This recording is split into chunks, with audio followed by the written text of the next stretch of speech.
Qal muallif kitabih al-Mughanni wal Hadramiyah Imam Syekh Abdullah bin Abdurrahman Bafadal ila an qal qawluhu kitabul i'tikaf.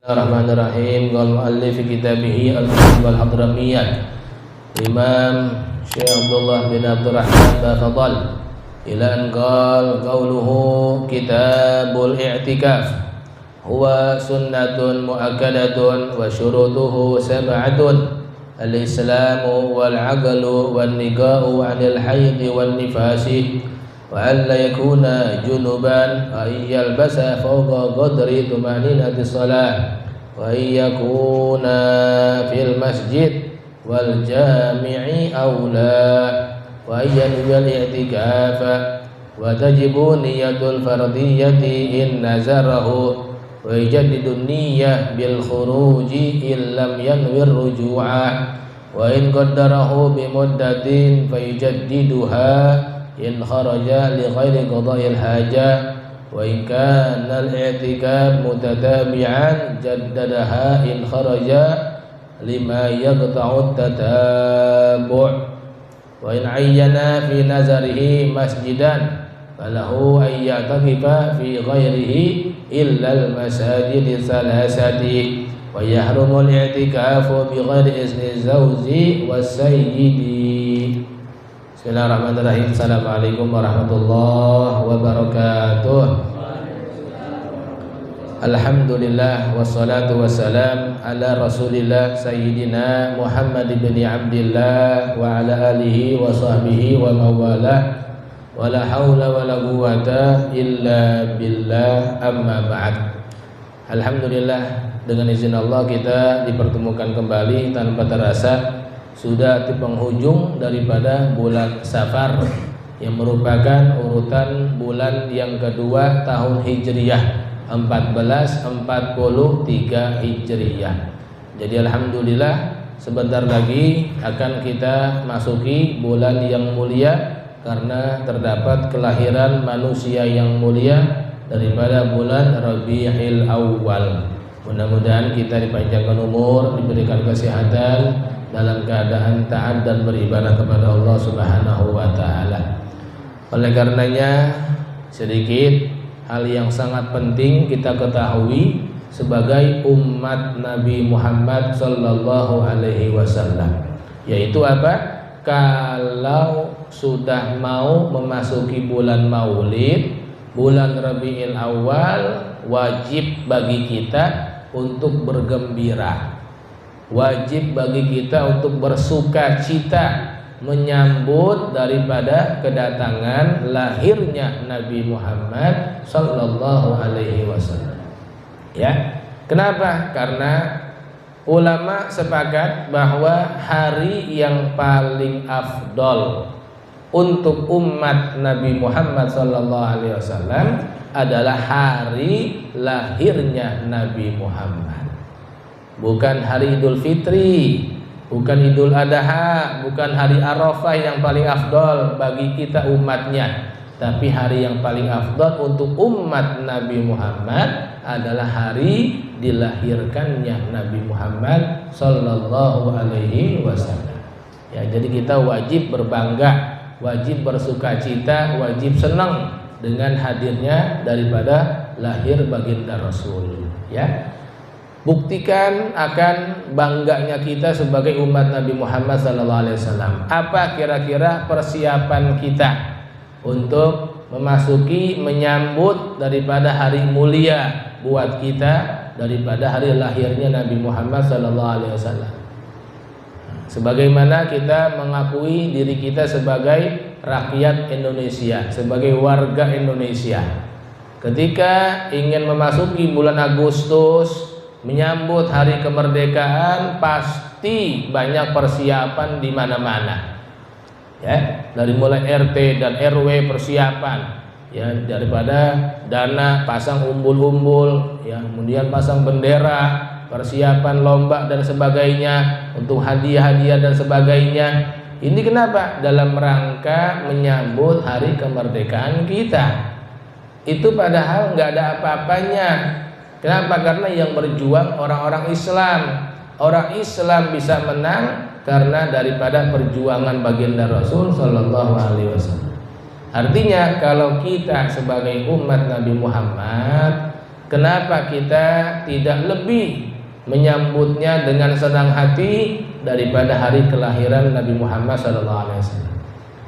Artinya kalau seandainya bulan Maulid datang kita biasa-biasa aja, nggak ada perhatian sama sekali, nggak ada rasa sukacita sama sekali, ini bertanda berarti cinta kita nggak ada kepada Nabi Muhammad Sallallahu Alaihi Wasallam.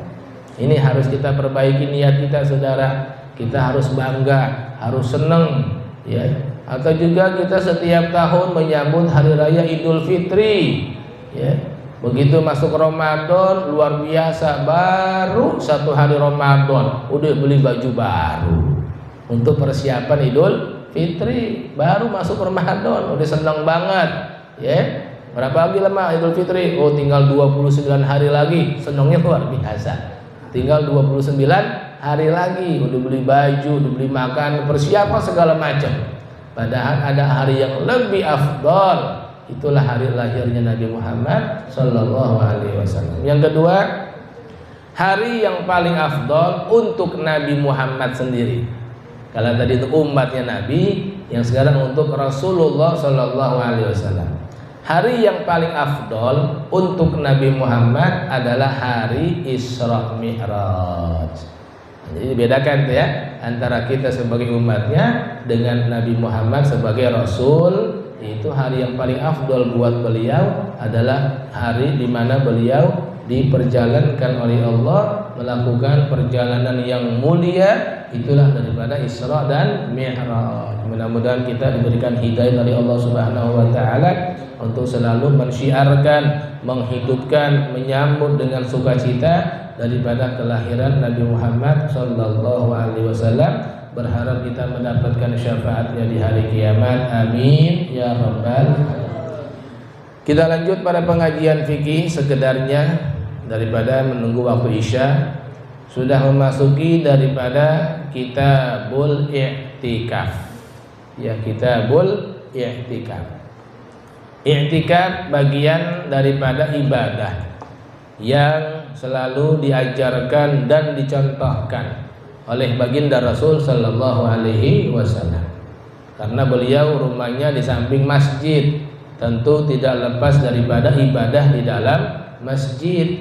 Nah, maka juga tidak lupa daripada i'tikaf di dalam masjid. Jadi penting kita mempelajari apa itu i'tikaf, bagaimana cara beriktikaf, dan apa keutamaan i'tikaf. Perlu kita ketahui. Karena berapa banyak istilah i'tikaf itu yang digunakan oleh anak-anak muda dulu sebelum pandemi masih bebas. I'tikaf di masjid jam berapapun pulang masih bebas. Ya, izin sama orang tuanya, "Mak, mau i'tikaf, Mak, Ramadan." Ya, alasannya mau i'tikaf padahal pacaran di masjid. Ya kan? Nah, ini istilah i'tikaf. Nah, kita harus tahu tuh apa itu i'tikaf di dalam Islam. Kemudian bagaimana cara i'tikaf yang benar menurut Islam dan apa fadilah keutamaan beriktikaf, ya.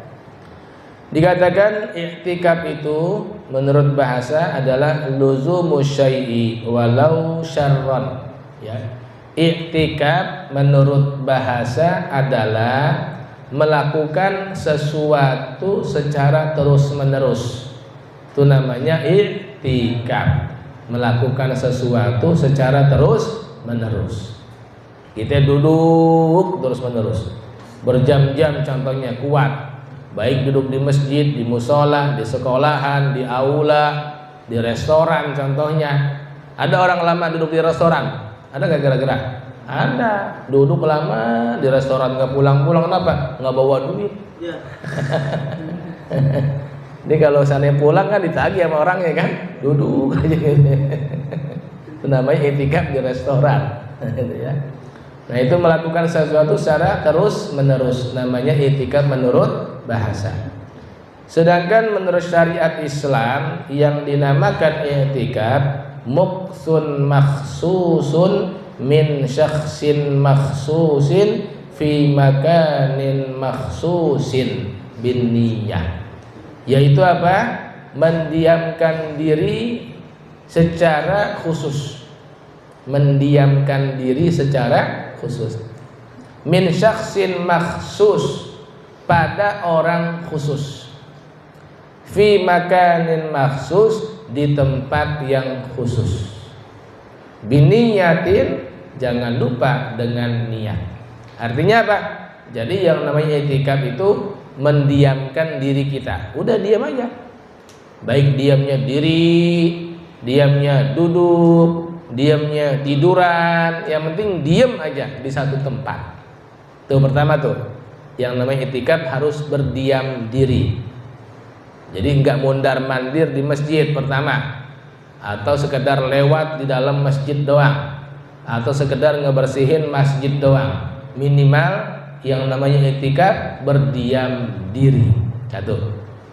Yang kedua, min syakhsin maksus, orangnya itu tertentu. Kenapa? Karena tidak semua orang di dalam masjid itu beriktikaf. Tidak semua orang di dalam masjid beriktikaf. Jadi jangan disangka orang di masjid itu semua dapat pahala iktikaf, enggak juga. Nah, jadi orangnya tertentu, berarti orang yang dipilih sama Allah. Orang iktikaf di masjid itu adalah orang yang dipilih oleh Allah. Makanya enggak semua orang iktikaf di masjid. Buktinya apa? Buktinya banyak kejadian di dalam masjid. Pura-pura tidur, ternyata ngambil kotak amal. Kan? Kira-kira iktikaf gak tuh itu? Kan? Iktikaf dia mantau kanan kiri udah sepi belum? Ya kan? Nah, berarti kan nggak semua orang dalam masjid itu iktikaf. Ya. Jadi orangnya orang tertentu, orang pilihan Allah. Fi makanin maksus, juga i'tikaf itu tidak boleh di sembarang tempat. Ada tempat yang khusus untuk boleh kita i'tikaf. Ini secara pengertian dulu nih. Jadi berdiam diri ya pada orang tertentu di tempat tertentu. Biniyatin, yang kedua paling pokok adalah harus niat. Kalau kita berlama-lama di masjid, dengar ceramah, hadir maulid, dengar pengajian, padahal sudah berjam-jam, dari jam 8 pagi sampai jam 12 siang, dengerin ceramah, ngerti kagak, ngantuk iya. Kan? Itu belum dikatakan i'tikaf. Kenapa? Kalau kagak niat i'tikaf, maka enggak dapat pahala i'tikaf. Ya, jadi harus dengan niat. Baik. Dan ternyata i'tikaf ini ya adalah ajaran lama.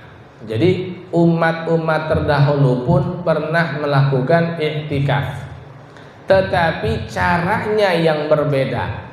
Syariatnya sudah dari dulu ada, tapi caranya yang berbeda. Sama seperti ibadah puasa, ya kan? Ibadah puasa bukan khusus syariat Nabi Muhammad, tapi sudah ada sejak dulu sebelum adanya syariat Nabi Muhammad. Makanya bahasa di Al-Quran, kutiba alaikumus siyam kama kutiba alal lazina min qablikum. Diwajibkan kalian berpuasa seperti orang dulu berpuasa. Ya, puasa syariat umat terdahulu dilanjutkan oleh syariat Nabi Muhammad. Termasuk i'tikaf syariat lama. Umat dulu juga banyak yang beriktikaf, hanya caranya yang berbeda. Umat dulu puasanya bukan Ramadan. Ada yang puasanya cuma 1 hari dalam setahun, puasa hari Asyura. Itulah yang dilakukan oleh orang-orang Yahudi di kota Madinah. Tiap tanggal 10 Muharram mereka wajib melakukan ibadah puasa. cuman 1 hari doang puasa. Banyak syariat-syariat dahulu yang dilanjutkan dan disempurnakan oleh Nabi Muhammad SAW, termasuk i'tikaf. Ya, hanya caranya yang berbeda. Umat dulu i'tikafnya di tempat tertentu. Contohnya, ya, ada kampung A punya masjid, namanya Masjid A, ya kan? Maka karena dia sebagai penduduk kampung A, dia nggak boleh i'tikaf di masjid manapun kecuali harus di masjidnya. Ketika kampung A pergi ke kampung B silaturahmi, ada masjid di situ, datang waktu sholat, nggak boleh dia sholat di situ, wajib pulang dulu sholatnya. Kan repot kalau zaman sekarang begitu kan? Lagi mampir ke Bogor, datang Johor, pengen Johor, nggak boleh di Bogor, kudu pulang dulu baru sholat baru tobat. Habis sholat balik lagi ke Bogor, kan repot. Tuh umat dulu begitu tuh. Umat dulu begitu, syariatnya sangat berat, sangat susah, sangat terbebani. Makanya kita alhamdulillah ajaran Nabi Muhammad ajaran yang paling ringan, paling hemat, paling nikmat dibanding ajaran umat-umat terdahulu. Gitu ya. Baik. Nah, bagaimana hukum i'tikaf? I'tikaf hukumnya sunnah muakkadah. Sunnah yang sangat-sangat dianjurkan. Nabi selalu i'tikaf, terutama di bulan Ramadan. Lebih utama lagi di 10 terakhir bulan Ramadan, mulai malam 21 sampai malam terakhir bulan Ramadan. Disitulah lebih-lebih lagi sangat disunnahkan untuk melakukan i'tikaf. Oh ya. Namun kalau sekarang semasa pandemi hampir 2 tahun ini susah kita i'tikaf, Pak. Dulu Istiqlal bebas dibuka 24 jam, sekarang dibatasi, ya kan? Dulu Sunda Kelapa bebas i'tikaf 24 jam, sekarang ditutup. Nggak boleh kita i'tikaf. Nah, inilah kondisi zaman yang kita nggak bisa mengelak, nggak bisa menghindar, nggak bisa daripada menolak. Apapun yang terjadi udah ibadah sesuai kemampuan kita saja. Itu ya. Tapi beruntungnya kalau kita punya kebiasaan, contohnya punya kebiasaan pokoknya tiap 10 terakhir Ramadan saya Pak Ustadz pasti i'tikaf sama keluarga di Istiqlal, contohnya begitu ya. Ada satu keluarga rajin banget i'tikafnya. Kenapa? Karena mulai tanggal 21 Ramadan kerja kantornya libur, semua diliburkan, contohnya begitu ya. Sejak berapa puluh tahun Pak Ustadz, alhamdulillah, dari mulai saya bujang sampai saya nikah, sampai punya anak atu, sampai punya anak 10, contohnya gitu. Tiap tahun menjelang malam 21 Ramadan saya pasti i'tikaf di Istiqlal, contohnya. Sampai menjelang sahur baru saya pulang ke rumah habis sholat subuh. Tiap tahun. Tiba-tiba pandemi, nggak boleh lagi i'tikaf sampai sahur, habis tarawih suruh pulang. Nah, bagaimana tuh Pak Ustadz i'tikaf saya? Nah, Bapak beruntung. Kenapa beruntung? Karena sebelum dilarang Bapak rajin i'tikaf. Ketika dilarang, walaupun Bapak tidak bisa i'tikaf lagi karena masjid ditutup, karena ada larangan dari pemerintah, Bapak tetap dapat pahala i'tikaf walaupun Bapak i'tikafnya di rumah. Inilah beruntungnya orang yang beriman. Setiap kebaikan yang ia lazimkan, yang ia pertahankan, yang ia rutinkan, tiba-tiba ada halangan, maka halangan itu tidak menghambat dirinya untuk tetap dapat pahala dari Allah Subhanahu wa ta'ala. Inilah makna firman Allah, illal ladzina amanu wa amilus shalihat falahum ajrun ghairu mamnun. Kecuali mereka yang beriman dan beramal soleh, bagi mereka pahala yang terus mengalir pahalanya walaupun mereka sudah meninggal dunia. Nah ini ya contoh yang lain daripada pengajian Kuitang. Pendiri beliau Al-Habib Ali bin Abdurrahman Al-Habsyi memimpin majelis kuitang sampai puluhan tahun sampai wafat beliau. Walaupun beliau sudah wafat pada tahun 1968, tapi pahala setiap minggu Allah alirkan buat beliau dan keturunan-keturunannya yang melanjutkan pengajian beliau. Itulah hebatnya orang yang beriman. Hidupnya senang, meninggalnya lebih senang. Kenapa? Karena kegiatan pahala yang ia lakukan semasa hidupnya, walaupun sudah meninggal, ada yang melanjutkan kebaikannya, maka pahala terus Allah alirkan buat mereka di alam kubur. Makanya jangan bosan-bosannya kita melakukan kebaikan walaupun kecil. Ya, kayak sekarang kita ngaji, contohnya malam Kamis, ya malam Kamis atau malam Rebo, ya Ustadz Ma'mun, kita ngaji, kita hadir, kita rajin ngaji. Tiba-tiba ada halangan, apa karena hujan, apa karena sakit, apa karena ada urusan mendadak sehingga nggak bisa ngaji. Nah itu halangan-halangan yang kita nggak bisa hadir, tetap kita dapat pahala ngaji walaupun kita nggak bisa ngaji. Tuh beruntung tuh orang beriman kalau dia benar-benar serius istiqomah di dalam ngaji. Apapun halangannya nggak menghalangi dirinya untuk tetap mendapat pahala dari Allah. Apapun kebaikannya, jangan kita bosan-bosan. Jangan sampai terbujuk rayuan setan. Kan setan paling pinter, Pak. Setan paling pinter ngebujuk kita, ngerayu kita. Udah lo ngaji mulu, emang nggak bosan ngaji. Udah kali-kali istirahat, ya gurunya nggak tahu ini, ya kan? Udah nggak diomelin ini kalau nggak ngaji, istirahat sebentar aja, besok juga bisa ngaji lagi, gitu tuh. Itu setan tuh, ya setan tuh. Udah tidur aja, udah nonton aja, udah makan aja, santai di rumah aja. Udah nggak apa-apa kali-kali, nggak bakal ditanyain, nggak bakal diomelin, nggak bakal gitu ya. Setan terus ngebujuk kita. Kalau kita nggak kuat imannya, iya juga ya. Saya ngaji mulu tiap minggu, kali-kali libur dah, gitu ya. Mulai tuh masuk dalam perangkat setan. Kata setan, alhamdulillah berhasil juga gitu ya. Tuh setan ngucapin alhamdulillah, kenapa? Berhasil ngebujuk hamba Allah untuk beribadah kepada Allah. Nah ini hati-hati. Makanya kita banyak-banyak berlindung kepada Allah ya. Nah itulah daripada keutamaan i'tikad ya. Jadi merupakan pahala yang besar dari Allah Subhanahu wa taala yang kalau kita lakukan maka kita mendapat derajat yang tinggi dari Allah Subhanahu wa taala ya. Oleh karenanya untuk mengetahui apa syarat-syarat i'tikad itu ada 7. Yang pertama al-Islam. Nah, yang sah i'tikad harus orang Islam.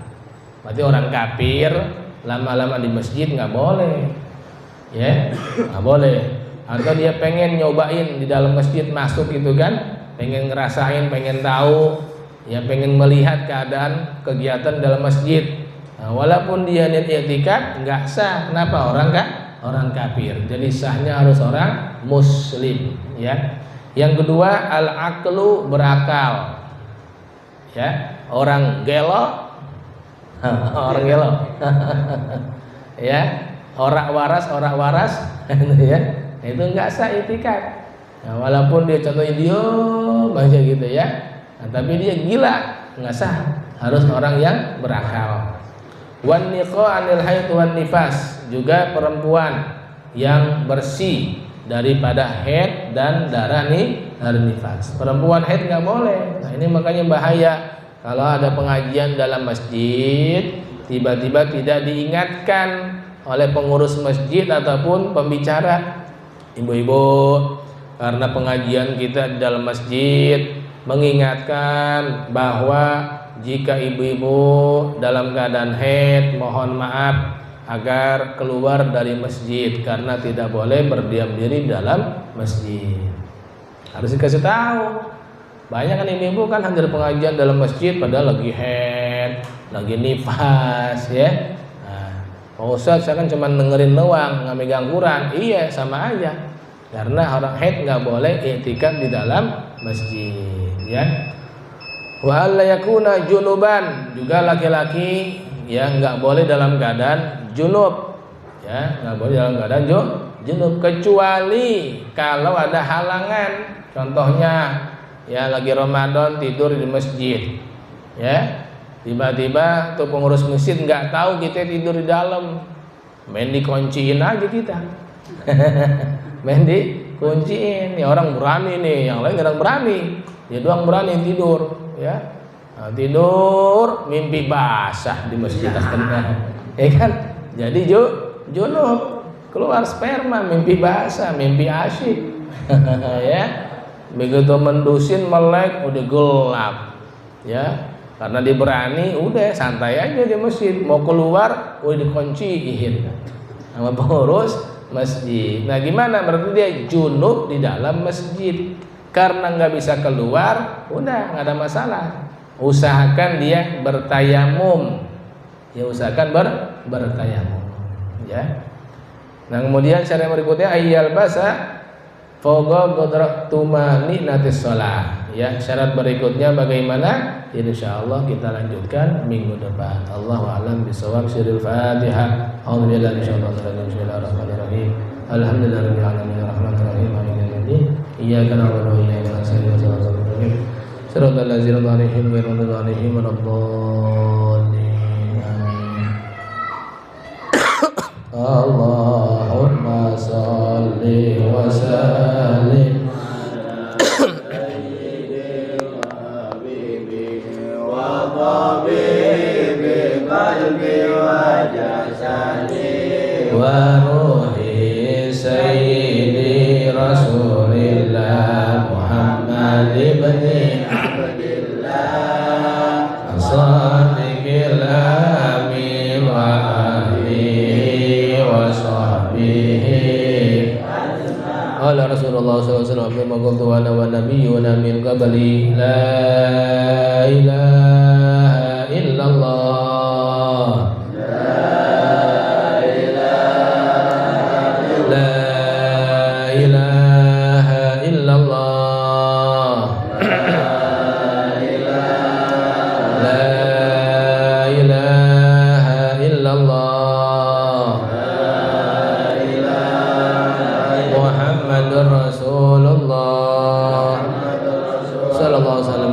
haqqin ala nahya wa alaiha namud wa ala nabadhu insyaallah ta'ala. Amin. Allahumma shalli wa sallim barik ala sayyidina Muhammad wa ala sayyidina Muhammad. Allahumma ja'al jamal hadha jamal marhuma wa tafarraq wal ma'suma wa la taj'al fina wa la minna wa la ma'ana shaqin wa la mahruma.